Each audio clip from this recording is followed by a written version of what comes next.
ఇవాళ match is between two power houses, two most destructive opening pairs of this IPL. ఒక పక్క ట్రావిషేక్, ఇంకో పక్క ప్రబ్యాన్స్. లాస్ట్ రివర్స్ ఫిక్చర్ లో పంజాబ్ డామినేట్ చేసి గెలిచారు. అయితే ఇప్పుడు హైదరాబాద్ వస్తున్నారు. Is it time for SRH to take that revenge? Last time Punjab ఇదే ఉప్పల్ స్టేడియంలో ఆడినప్పుడు అభిషేక్ శర్మ సెలబ్రేషన్ అందరికీ గుర్తు ఉండే ఉంటుంది. రికార్డ్ బ్రేకింగ్ చేజ్ అయింది. మరి ఈసారి ఎస్ఆర్ఎస్ గేమ్ ప్లాన్ ఎలా ఉండాలి, పిచ్ ఎలా ఉండబోతుంది, ప్లేయింగ్ లెవెన్లో ఏమైనా చేంజెస్ ఉంటాయా, ఈ మ్యాచ్ ఫైనలీ ఎవరు గెలుస్తానికి ఎక్కువ ఛాన్స్ ఉంది?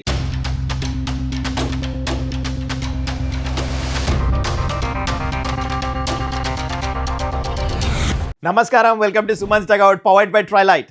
సో ఈ ఐపీఎల్లో పంజాబ్ హోమ్ గ్రౌండ్లో రివర్స్ ఫిక్చర్లో పంజాబ్ డామినేట్ చేసి మ్యాచ్ గెలిచారు. Sun Risers Hyderabad first batting చేస్తూ 219 మ్యాసివ్ టార్గెట్ ఇచ్చిన తర్వాత కూడా 7 or 8 balls టు స్పేర్ ఈజీగా కంఫర్టబుల్ పంజాబ్ చేశారు. అయితే ఇక్కడ ఉప్పల్ స్టేడియంలో స్టోరీ కంప్లీట్లీ డిఫరెంట్. అది ఎందుకో మీకు ఎక్స్ప్లెయిన్ చేస్తా. లాస్ట్ 8 మ్యాచెస్ పంజాబ్ ఉప్పల్ స్టేడియంలో ఆడినప్పుడు 8కి 8 ఓడిపోయారు. ఒక్క మ్యాచ్ కూడా గెలవలే. SRH complete domination. Last time Punjab Uppal స్టేడియంలో మ్యాచ్ గెలిచింది ఎప్పుడో 2014లో. సో ఈ స్టేడియం, ఈ పిచ్ అచ్చు రాలేదు పంజాబ్కి for some strange reason. Last year కూడా మ్యాచ్ చేశారు. అభిషేక్ శర్మ సెంచరీ ఎట్లయితే కొట్టాడో బ్రిలియంట్. ఆ సెలబ్రేషన్ ఎవరు మర్చిపోతారు? కంఫర్టబుల్గా చేశారు. సో అందుకనే ఈ గ్రౌండ్ పంజాబ్కి అచ్చి వచ్చిన గ్రౌండ్ కాదు. నేను ఇంకో విషయం చెప్తా. ఇక్కడ మీరు బ్యాటింగ్ లైనప్స్ కంపేర్ చేస్తే both are powerhouses, especially openers. Highest sixes, power ప్లేలో highest scores, highest run rate, both the teams మీరు కంపేర్ చేస్తే సిమిలర్ ఉన్నారు. కానీ బౌలింగ్ విషయానికి వచ్చేస్తే ఇక్కడ ఎస్ఆర్ఎస్ బెటర్ ఉన్నారు. ఎందుకంటే పంజాబ్ ఇప్పుడు దాకా 200+ రన్స్ కన్సిడర్ చేశారు. అండ్ పంజాబ్ ఎప్పుడు మీకు ఫస్ట్ బ్యాటింగ్ చేసినా ఈ సీజన్ 2 మ్యాచ్లు ఓడిపోయారు వాళ్ళు. సెకండ్ బ్యాటింగ్ చేసిన మ్యాచ్లన్నీ గెలిచారనమాట.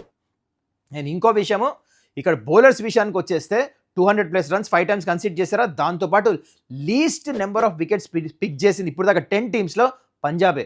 Just 42 wickets. Can you believe it? This is directly proportionate to run system. Wickets లేకపోతే రన్స్ ఎట్లా ఆపుతారు చెప్పండి? అదే జరుగుతుంది పంజాబ్తో.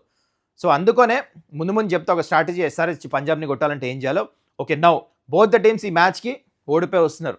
గుజరాత్ టైటన్స్తో పంజాబ్ ఓడిపోయారు, కేకేఆర్తో ఎస్ఆర్హెచ్ ఓడిపోయారు. సో సిమిలర్ మైండ్ సెట్తో వస్తున్నారు. అయితే నౌ కమింగ్ టు ఎస్ఆర్హెచ్ చూడండి. ఇప్పుడు దాకా 10 మ్యాచ్లు ఆడితే దాంట్లో 4 మ్యాచ్లు ఓడిపోయారు. దాంట్లో 3 మ్యాచ్లు ఆఫ్టర్నూన్ గేమ్స్ ఓడిపోయారు. ఒకటి night game which was against RCB first match ఈ ఐపీఎల్ ఆడింది, ఇనాగ్రల్ మ్యాచ్. అది మినాయిస్తే 6 మ్యాచ్లు నైట్ మ్యాచెస్ డామినేట్ చేసి గెలిచారు. ఇది ఆడేది కూడా నైట్ మ్యాచ్ ఉప్పల్ స్టేడియంలో. Okay, now coming to both the teams batting line-ups గురించి మీకు చెప్పే కదా, వెరీ పవర్ఫుల్ అని చెప్పేసి. సో 6లు ఎవరు కొడతారో మనకు తెలుసు. చాలా మంది ఉన్నారు 6లు కొడతారు. అందుకనే డిస్కస్ చేద్దాం మీరు బోత్ ద టీమ్స్ నుంచి ఎవరు ఎక్కువ 6లు కొడతారు. అందుకని it's time for twilight battle of sixes. So both the teams నుంచి విల్ పిక్ 2 batters ఈచ్. ఎవరు ఎక్కువ 6s కొడతారు ఈ match. First coming to sun Risers Hyderabad, I will pick Abhishek Sharma ఇంకా ఇషాన్ కిషన్. ఇంకో పక్క పంజాబ్ నుంచి I will pick Priyansh Arya and captain Shreyas Iyer. మరి మీ చాయిసెస్ ఏంటి కింద కమెంట్ చేయండి. I will have a look. Okay, now coming to more important playing conditions. Uppal స్టేడియంలో ఆడుతున్నారు. పిచ్ ఎలా ఉండబోతుంది? యావరేజ్ స్కోర్ ఇప్పుడు దాకా 5 మ్యాచ్ లేని ఉప్పల్ స్టేడియంలో ఆ 5 మ్యాచ్లో యావరేజ్ స్కోర్ వచ్చేసి 195, విన్నింగ్ స్కోర్ వచ్చేసి 217. ఓకే, నో ఇక్కడ టాస్ గెలిస్తే ఏం చేయాలి క్యాప్టెన్స్? ఇప్పుడు దాకా 5 మ్యాచ్ల్లో ఫస్ట్ బ్యాటింగ్ గెలిచింది 3 సార్లు, సెకండ్ బ్యాటింగ్ గెలిచింది 2 సార్లే. అట్లా అని చెప్పేసి ఫస్ట్ బ్యాటింగ్ చేయాలా? No, I don't think so. Toss గెలిస్తే నైట్ మ్యాచ్లో మాత్రం డెఫినెట్లీ ఇక్కడ I feel the sun Risers Hyderabad first bowling చేస్తాం బెటర్. ఎందుకంటే ఇక్కడ ఇప్పుడు దాకా చూసుకుంటే పంజాబ్ కింగ్స్ 2 మ్యాచ్లు బ్యాక్ టు బ్యాక్ ఓడిపోయారు. మిగతా మ్యాచ్లు అన్నీ గెలిచారు వాళ్ళు. ఆ 2 మ్యాచ్లు బ్యాక్ టు బ్యాక్ ఓడిపోయింది ఫస్ట్ బ్యాటింగ్ చేసి. They are very good chasers.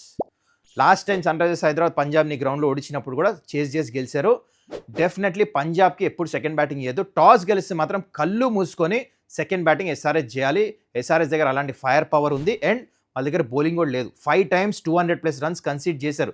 They are struggling with bowling Punjab. అందుకని win the toss, bat second అంట. ఈవెన్ పంజాబ్ టాస్ గెలిస్తే కూడా బ్యాటింగ్ సెకండే చేస్తారని నాకు అనిపిస్తుంది. సో ఇది మొత్తానికి. అయితే ఇక్కడ ఫాస్ట్ బౌలర్స్ వచ్చేసి 68% వికెట్స్ తీస్తారు. మిగతా స్పిన్నర్స్ పర్సెంటేజ్ వికెట్స్ తీస్తారనమాట. So this is about the venue stats. Okay, now more important both the teams playing 11 plus impact player గురించి మాట్లాడే ముందు ఒక్కసారి చూడండి. మీరు ఏదైనా స్పోర్ట్ ఆడేటప్పుడు, లేకపోతే జిమ్లో, డైలీ లైఫ్లో, లేదా మీ బాడీ కాన్స్టెంట్ స్ట్రెస్లో ఉంటే మీ హార్ట్ రేట్ షూటప్ అవ్వచ్చు. ఇలాంటి మూమెంట్స్లో సేఫ్టీ మ్యాటర్స్. అక్కడే rise with 9 by Trilight standout అవుతుంది. ఈ కమ్యూనిటీలో ఉన్న inbuilt CPR emergency support is life saving and one of a kind. And సేఫ్టీతో పాటు ఈ ప్రాజెక్ట్ లైఫ్ స్టైల్ని వేరే లెవెల్కి తీసుకొని వెళ్తుంది. Triple height grand lobbies, double height living spaces and టెరెస్లో టెన్నిస్ కోర్ట్ కూడా ఉంది. జస్ట్ ఇమాజిన్ అక్కడ ఆ ఫీల్ ఎలా ఉంటుందో ఆడుతుంటే. ఇది లగ్జరీ మాత్రమే కాదు, ఇట్స్ థాట్ఫుల్ లివింగ్. ఈ ప్రాజెక్ట్ మిమ్మల్ని ఇంప్రెస్ చేసింది కదా. To know more about it కింద డిస్క్రిప్షన్లో ఉన్న లింక్ని క్లిక్ చేయండి. అండ్ ఆల్సో యూఎస్లో ఉన్న వ్యూవర్స్ గురించి స్పెషల్ అప్డేట్ అబౌట్ ట్రైలైట్ మేనేజ్మెంట్ మీ అందరి గురించి యూఎస్ దాకా వచ్చారు. డిఫరెంట్ స్టేట్స్ ట్రావెల్ చేస్తున్నారు. వాళ్ళ స్కెడ్యూల్ మొత్తం వేసా చూడండి, ఏ టైంలో ఏ స్టేట్లో ఎక్కడ ఉండబోతున్నారో. ఇంకా అడిషనల్ ఇన్ఫర్మేషన్ కావాలంటే బయోలో లింక్ ఉంది, ప్రెస్ చేయండి, మొత్తం ఇన్ఫర్మేషన్ వచ్చేస్తుంది. Don't miss this opportunity. Especially మీ దగ్గర దాకా వస్తున్నారంటే వాళ్ళ ప్రాజెక్ట్ షోకేస్ చేస్తానికి. So have a look at it. Brilliant investment opportunity ఇది. So don't miss it. So both the teams playing 11+ impact player చూద్దాం. ఫస్ట్ పంజాబ్. సో పంజాబ్ది ఇలా ఉండొచ్చు నా ప్రకారం, ప్లేయింగ్ 11+ ఇంపాక్ట్ ప్లేయర్. చూడండి ఎస్ఆర్హెచ్కి ఎలా అయితే ఓపెనర్స్ ఉన్నారో సిమిలర్ ఓపెనర్స్ ఇక్కడ పంజాబ్ కూడా ఉన్నారు. వీళ్ళకి పేరు కూడా పెట్టేశారు, ప్రభ్యాన్ష్ అంట. బ్రిలియన్ స్ట్రైక్ రేటు, అసలు ఆ 6లు బౌండరీలు, ఫియర్లెస్ బ్యాటింగ్ చేస్తారు. లెఫ్ట్ రైట్ కాంబినేషన్ మాత్రం అదిరిపోయింది. చాలా డేంజరస్ ఓపెనింగ్ పేర్. అండ్ దాని తర్వాత బ్యాటింగ్ కూడా మంచిగా ఉంది.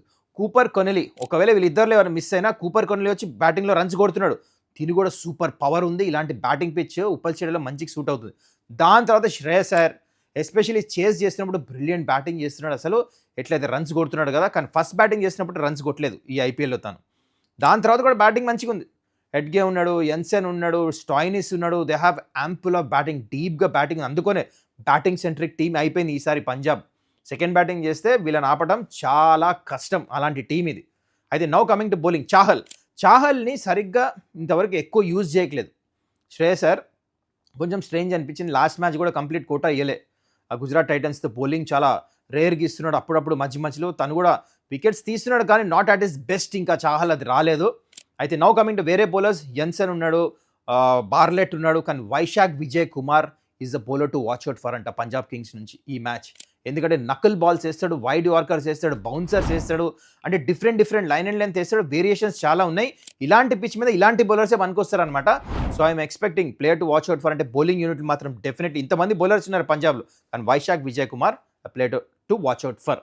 And now coming to SRH. నా ప్రకారం ఈ మ్యాచ్ గురించి ప్లేయింగ్ 11+ ఇంపాక్ట్ ప్లేయర్ ఇలా ఉండాలి. నితీష్ కుమార్ రెడ్డి ఫిట్ అయిపోయాడు, ప్రాక్టీస్ చేస్తున్నాడు already. So directly swap with Smaran playing 11లో. ఇంకొక డెఫినెట్లీ ఒక చేంజ్ చేయాల్సింది ఏంటంటే హర్షల్ పటేల్ ప్లేస్లో ప్రఫుల్ హింగేని మళ్ళీ వెనక్కి తీసుకురావాలి. ఎందుకు?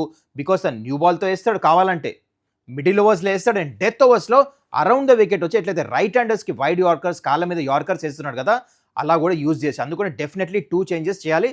ఇంకా మినహాయించి ఇంకా ఏం చేంజెస్ చేయకొద్దు అంట నేను. Okay, right now coming to the మొత్తం టీమ్ బ్యాలెన్స్ చూస్తే at the top Travis head right టైంలో ఫామ్లో వచ్చేసాడు. లాస్ట్ మ్యాచ్ ఓడిపోయిన బిగ్గెస్ట్ పాజిటివ్ అంటే ట్రావిస్ హెడ్ బ్యాటింగ్.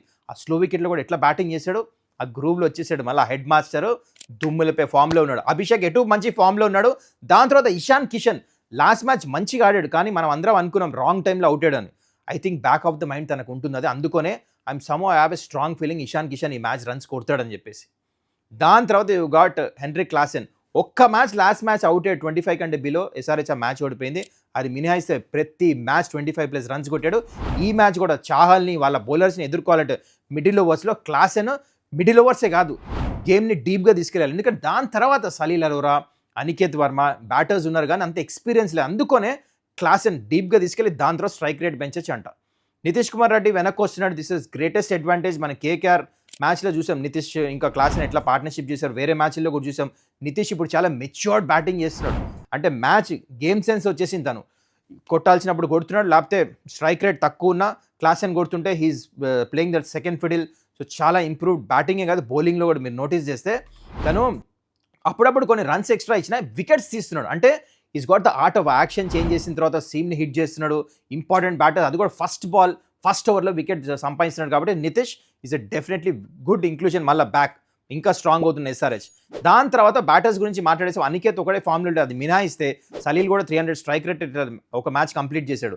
సో అందరు బ్యాటర్స్ ఫామ్లో ఉన్నారు. అనికేత్ కూడా ఒకటే మ్యాచ్ కొట్టాడు స్టార్టింగ్లో, అది మినహాయిస్తే ఎక్కువ కొట్టలే. So I would say SRH batting మొత్తం అందరు ఫామ్లో ఉన్నారు కాబట్టి బిగ్గెస్ట్ అడ్వాంటేజ్. ఎందుకంటే Punjab bowling not up to the mark. వాళ్ళు రన్స్ కన్సిడర్ చేస్తున్నారు, 200+ రన్స్ 5 times కన్సిడర్ చేశారు, 42 వికెట్సే తీశారు. సో వాళ్ళు కూడా ప్రెజర్లో ఉన్నారు.